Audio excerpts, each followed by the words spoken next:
नमस्कार साथियों, आज मैं आप लोगों के सामने एक नए टॉपिक के साथ आया हूं। आज मैं आप सभी लोगों को रोस्टर के बारे में थोड़ी सी जानकारी देना चाहता हूं। बहुत सारे लोगों ने मुझे कहा था कि किस तरह से विज्ञप्ति में रोस्टर लगाया जाता है, उसके बारे में आप बताइए।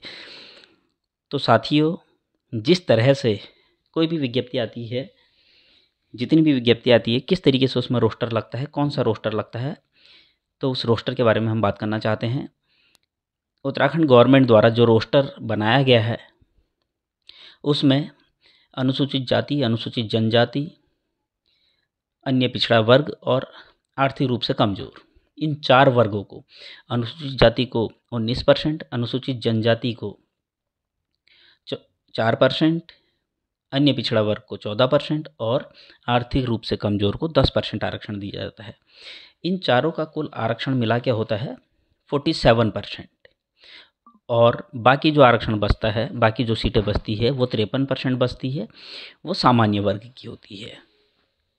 अब बात करते हैं कि रोस्टर में किस किस तरीके से इनके पदों को रखा गया है, कौन कौन से नंबर पर अनुसूचित जाति के पदों को रखा गया है। 100 पोस्टें हैं, मान लीजिए 100 पोस्टों में कौन कौन से नंबर पर अनुसूचित जाति की पोस्टें हैं, कौन से नंबर पर अनुसूचित जनजाति की पोस्टें हैं, और कौन से नंबर पर अन्य पिछड़ा वर्ग ओबीसी की पोस्टें हैं, और कौन से नंबर पर आर्थिक रूप से कमज़ोर की पोस्टें हैं।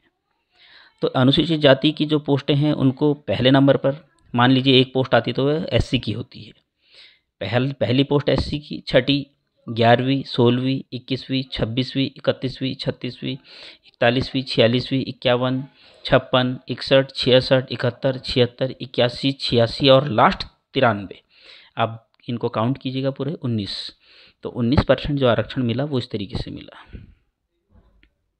इसी तरह से एसटी की जो पोस्टें हैं वो 24, पहली पोस्ट 24 नंबर पे, फिर 48 नंबर पर, फिर 72 नंबर पर, फिर 96 नंबर पर। 4% आरक्षण उनका भी क्लियर हो गया। ओबीसी का जो 14% आरक्षण है, 7 नंबर पे, 14 नंबर पे, 19 नंबर पे, 28 नंबर पे, 35 नंबर पे, 42 नंबर पे, 49 नंबर पे, 54 नंबर पर, 63 नंबर पे, 69 नंबर पे, 77 नंबर पर, 84 नंबर पर, 91 नंबर पर और 98 नंबर पर, टोटल 14% आरक्षण। इसी तरीके से ईडब्ल्यूएस की 10, 20, 30, 40, 50, 60, 70, 80, 90, 100, इस तरह से एससी, एसटी, ओबीसी और ईडब्ल्यूएस के पदों का वितरण किया जाता है, उनको ये आरक्षण दिया जाता है। और जो बाकी 53% जो सीटें बचती है वो सामान्य वर्ग की होती है। ये जो मैं आरक्षण की बात कर रहा हूँ, ये कर रहा हूँ उधर्व आरक्षण। 2 तरह का आरक्षण उत्तराखंड में है, मतलब कहीं पर भी 2 तरह का आरक्षण होता है, एक उधर्व आरक्षण, एक क्षैतिज आरक्षण। आज जो हम जिस टॉपिक पर बात कर रहे हैं वो उधर्व आरक्षण की बात कर रहे हैं।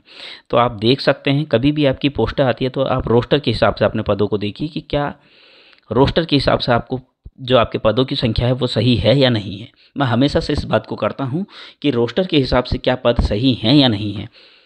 तो ये रोस्टर, हमको इस रोस्टर की नॉलेज होना बहुत ज़रूरी है, और आगे भी मैं आपको इसी तरीके की जानकारी देता रहूँगा। धन्यवाद।